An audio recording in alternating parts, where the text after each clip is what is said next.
O milagre que eu quero contar aqui é o seguinte: por volta dos meus 24 anos, eu tinha 24 anos na época, e então eu precisei fazer uma transfusão de sangue. Um amigo meu, da Rádio Difusora de Macapá, precisou de sangue, ele tinha sofrido um acidente, e eu me predispus a doar sangue, né? Fazer essa doação de sangue. Eu fui no Moap e eu fiz essa doação de sangue.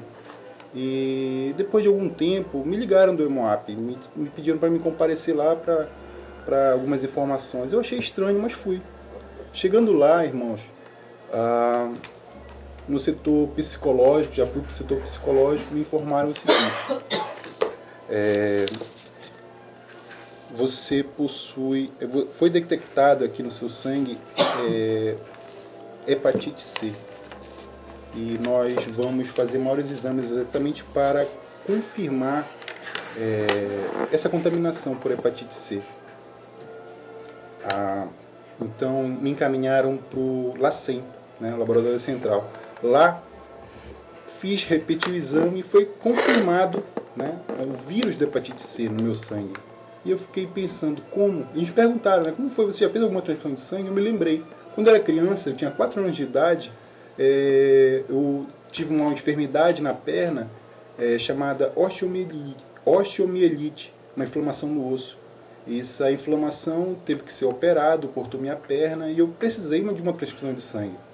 Nessa transfusão de sangue que eu contraí a hepatite C, porque até então não se tinha exames para hepatite C na época. Isso foi em 84 mais ou menos.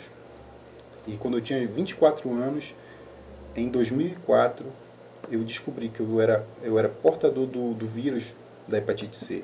Um pouco antes de eu casar, inclusive.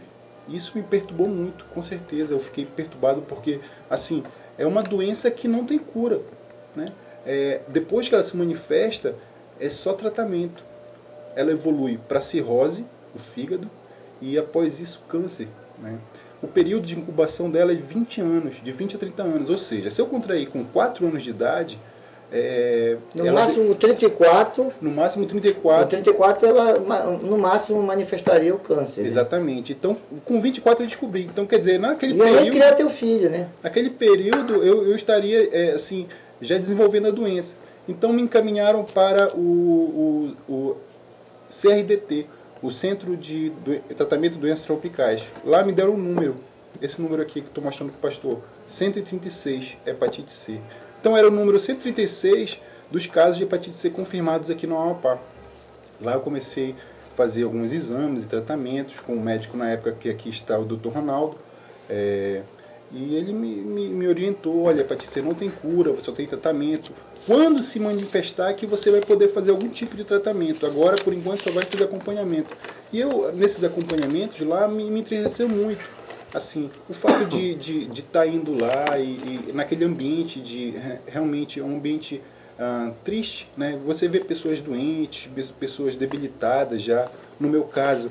pessoas que estão morrendo, né? Exatamente. No caso de hepatite C, já via pessoas amarelas, com aquela pele bem amarela, já bem debilitadas. Isso me entristeceu muito. E a partir de então comecei uma campanha de oração com a minha mãe. Elisama Alencar, pastora Elisama Alencar. E a partir dali, assim, eu deixei de fazer o tratamento. Eu decidi por mim que se era para me ser curado, eu seria curado. Mas aí eu assim, comecei as orações com a minha mãe. Depois de um tempo, a irmã Nessi, né, ali do Tempo Central, nos convidou para ir na casa dela. Pastora Nessi. Isso, a pastora Nessi. E chegando lá, ela mandou chamar. Isso. Quero falar com o Ediel. Exatamente. Chegando lá, ela orou por mim, né? E tocando em mim, disse que Deus estaria trocando o meu sangue naquele momento. Irmãos, eu assim não recebi na hora. Não entendeu direito o que estava acontecendo. Exatamente. Né? Parecia que era assim uma coisa tão comum que né? Eu não tinha recebido ainda assim de coração ainda aquela situação. E isso, meus irmãos, me preocupava grandemente, apesar de não contar para ninguém que eu tinha contraído essa hepatite C, que estava no meu corpo, e que também, o que me preocupava mais ainda, é que estaria prestes a se manifestar, e após a manifestação não teria muito a ser feito, Então eu tinha desistido, inclusive, de viver. A minha esposa é testemunha.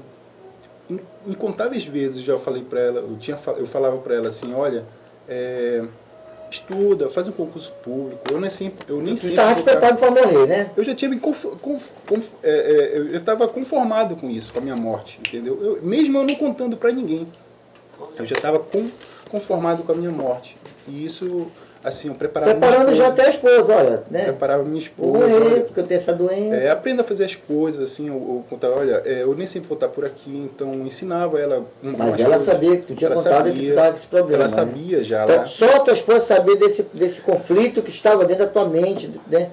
Esse sofrimento. Às vezes nem ela, porque eu nem contava para ela o sofrimento que eu tinha, assim, comigo só. Sofria calado mais. Eu assim, dormia, amanhecia pensando naquilo. No dia da minha morte.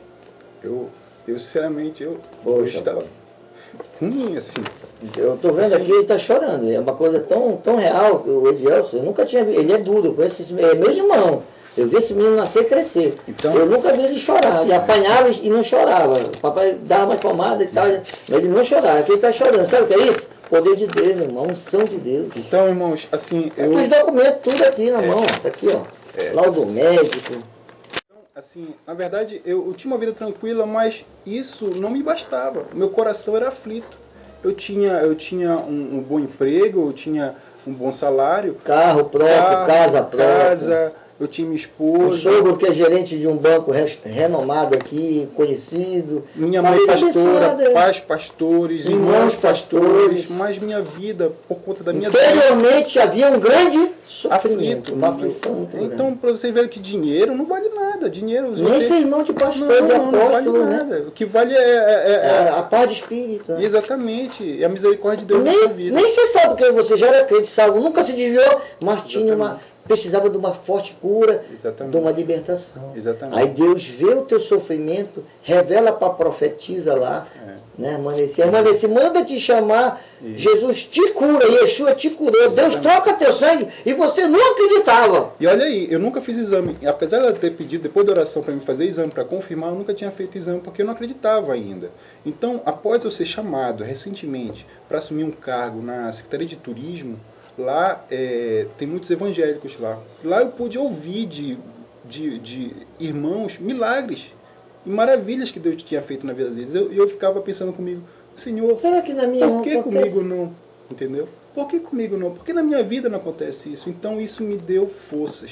Né? Através do testemunho das outras pessoas que lá eu encontrei, me deu mais forças ainda. Então, certa vez, quando eu estava na casa da minha sogra, eu ouvi no rádio, na TV, falando sobre hepatite C, que você tem que cuidar e tratar para você ter um prolongamento de vida, né?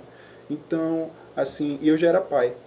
E graças a Deus, meus irmãos, eu posso falar, a minha esposa, antes de engravidar, após engravidar também, ela fez exame, graças a Deus, não tinha hepatite. Meu filho também não tem hepatite, graças a Deus, irmãos. Então isso para mim já bastava. A doença não passou, que é no sangue, mas não passou para eles. Após o meu filho nascer... E olha, hepatite, só um minuto, hepatite pega até no bebedouro. Se você botar a boca em alguém que tem hepatite, botar a boca lá num copo, contamina tudo.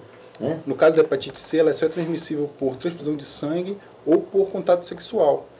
Então, mas tem aquelas A e a B, né? Tem uma que pega. Não, a é transmissível. A é transmissível. É no copo, assim, que você pegar num copo qualquer. A C por transfusão de sangue ou contato sexual. Então, nesse caso, graças a Deus, irmãos, meu filho nem minha esposa contraíram. Então, para mim já bastava. Eu já não precisava mais de mais nada. Eu podia morrer feliz. Eu estava satisfeito com aquilo.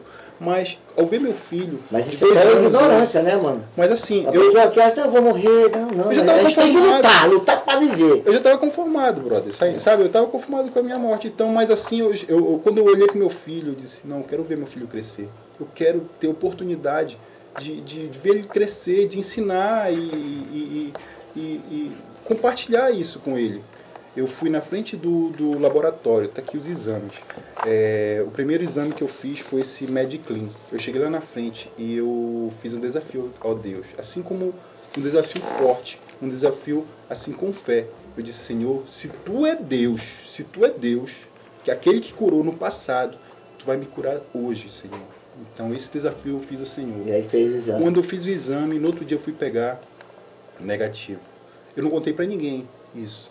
Depois de uma semana, eu fui fazer outro exame e está aqui. Não reagente, negativo. Reagente. Então, tá limpo o sangue. Graças a Deus. Então isso me deu uma alegria tremenda. E outra coisa, esse exame, ele atesta não a hepatite C em si, mas o anticorpo que ela produz no teu organismo. Ou seja, quando você, por exemplo, tem catapora, você adquire anticorpos que combatem aquela doença. Então você também, durante sua vida, nunca mais vai ter catapora. É igual a malária. Agora, a hepatite, você adquire anticorpos, mas os anticorpos não são capazes de combater a doença.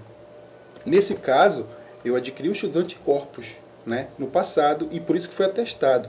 Mas aqui nesse exame, ele está dizendo aqui que não foi detectado nem os anticorpos. Sumiu tudo. Ou seja, um novo sangue. Parece que a doença nunca existiu. Aí eu lembrei lá daquela oração da irmã Nessi, que me disse que Deus estava trocando meu sangue. E aqui está comprovando. Eu não tenho nem os anticorpos da hepatite. No meu caso, preciso de ti.